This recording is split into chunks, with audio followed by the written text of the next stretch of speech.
জন্য আজীবন লড়াই সংগ্রাম করেছেন। আমাদের সকলে আদর্শিক মা বেগম খালেদা জিয়ার রুহের মাগফিরাত কামনায় আজকে বর্ষজুড়ে কর্তৃক আয়োজিত এই দোয়া মাহফিলে উপস্থিত বর্ষজুড়ি দলের দক্ষিণ জেলা শাখার সংগ্রামী আহ্বায়ক উজ্জ্বল,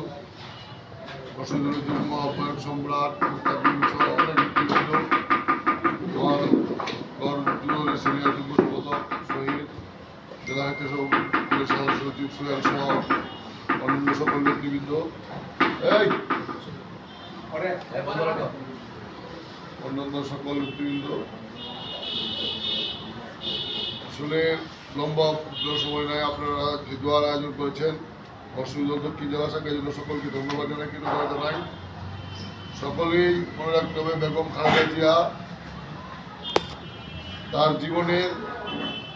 যে ত্যাগ দীক্ষা আমাদেরকে দেখিয়েছেন। শহীদ রাষ্ট্রপতি জিয়াউর রহমানের শাহাদাত বরণের পরে 2-3 বছরে জন্ম নেওয়া একটি দলকে 9 বছর লড়াই সংগ্রাম